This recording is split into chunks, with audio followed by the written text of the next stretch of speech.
Hey, what's up everyone? I know it's been a while since I uploaded a video here on the channel. Hopefully this will be one that you enjoy, and if you guys like it, maybe I'll continue to do reviews like this. I typically, when I've done reviews in the past, I've always tried to kind of script them out. But this one I felt like I'll just go ahead and do a kind of an off-the-cuff review of Spider-Man Season 1. This is a graphic novel. I believe this came out back in like 2012, 2013, if I'm not mistaken. But it is by Cullen, Bunn, and art is by Neil Edwards.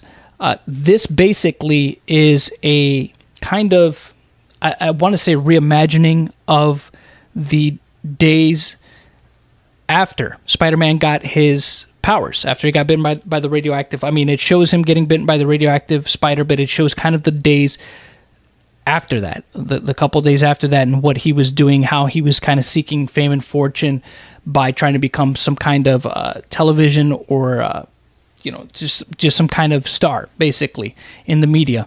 And it's an interesting premise. So I picked this up last year at a convention that I was at. It was only $5, brand new. So I was like, hey, why not? I'll give it a shot, because I read what the premise was, and I thought, okay, that might be an interesting premise to read about. Let's see what's up with it. So started reading it, and I will say this immediately from the beginning of the story, I wasn't hooked at all. I just wasn't. And the thing is, if you guys have seen reviews of mine in the past before, especially ones regarding comic books, I'm a person that you got to hook me within the first 3 issues. If not, there's a pretty good chance I probably won't like a story. Although I have been wrong in the past before. There's times that I've stuck it out and things have ended up surprising me. So I was hoping this would be one of those things. That's why I kept reading, because I was just like, well, there might be something good in here. Let me just keep going. It's only, it's not a very long graphic novel, so let me see if I could find something in here that is redeeming, that made it worth it, right? Made it worth those $5 that I spent on it. So I couldn't find any. I'm just being honest. I read the whole thing through, and I just couldn't find anything. And a lot of that has to do with the fact that there's nothing interesting that's added to the lore of Spider-Man in this, and that's the biggest missed opportunity with a story like this. When I hear about stories like this that kind of go back and kind of retroactively try to add lore, or maybe a reimagining of a story that's already been told, or go into those intricacies, right? The days right after he got his powers, right before he became a superhero, right before Uncle Ben died. You think, okay, there might be an opportunity there to tell, or for you to see a point of view that you hadn't previously seen before in the character, to add kind of to his legend, to his lore. And that's something that I really liked about Smallville, for example. And the reason I'm using Smallville to compare it to, because as we know, Smallville is a series about Clark Kent in his formative years leading up to Superman, all the things he did beforehand. And it adds a lot of lore and interesting story elements that are, intriguing. They add kind of to the mythos of Superman. So when I picked this up, I was thinking this might be the same thing, or at least that's what I was hoping for. I was hoping that this would add to a mythos, kind of, add something, add a layer of Spider-Man that maybe somebody hadn't thought about before and been like, oh, that's really interesting that they added that to the legend. Not that I'm saying that it would become canon, but that it would be an interesting kind of reimagining of certain scenarios and things like that. But there's none of that in here. There's just really not it. And the thing is, a lot of that has to do, of course, with the way that the story is. It's paced very, very slow, for one. And the thing is, there's some inconsistencies. I feel like the art is kind of at conflict with the storytelling itself.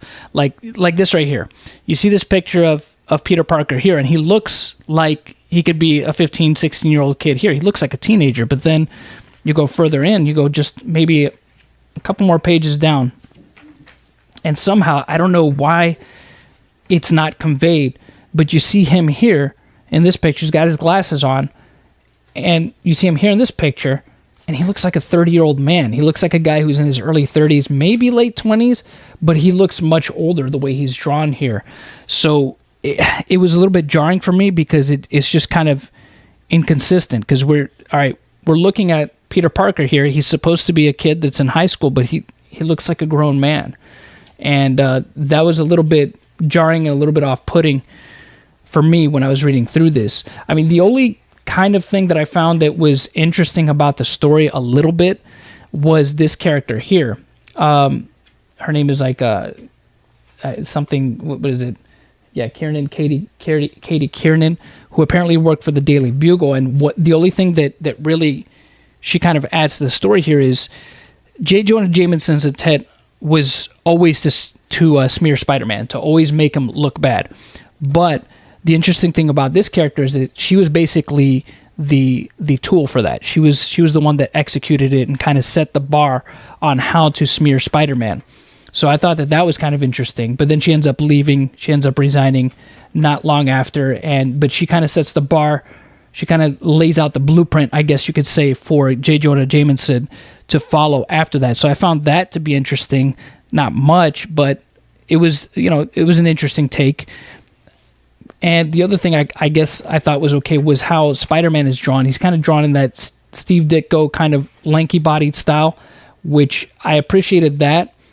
But again, there's nothing really here that adds anything, in my opinion, that is earth-shattering or adds an interesting layer to Spider-Man at all. For all intents and purposes, the entire story arc, as far as I felt, was pretty mediocre and just really didn't add much. And that's the biggest shame about it, is that it could have.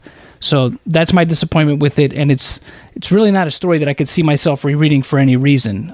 So now I understand why it was only $5 to pick up.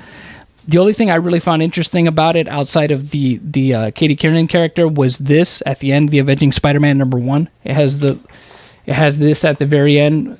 I love Joe Madureira's artwork, and this kind of more conveys what Spider-Man's about, the humor and all that, and it seems like a fun story. Like, this actually got me interested in wanting to read more about the Avenging Spider-Man.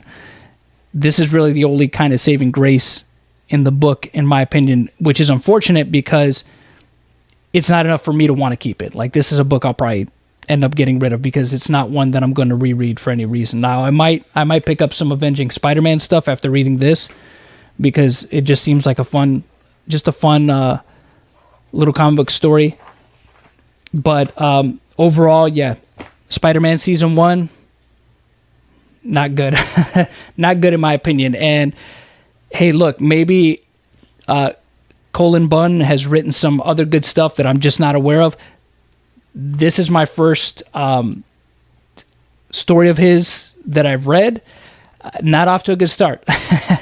But I'm sure, look, maybe he's done some other great stuff that I'm just not aware of, and this is just one of his lower points. But if this is any indication of his writing, then I may not like anything more that he writes. But hey, let me not prejudge. Maybe I should find out more about him. If you guys have any other of his works that you can cite that are any good, please feel free to let me know in the comment section below. Obviously everybody deserves a second chance, so maybe I should look more into his work. But like I said, if this is any indication of kind of the norm for him, not good. Mediocre at best, in my opinion. But anyways, let me know what you guys think in the comment section below. If these are more videos that you want to see here in the future, whether it be comic books, manga, or whatever, let me know, and I'll continue to do these until next time. Hey, I'm John, and that's just my take.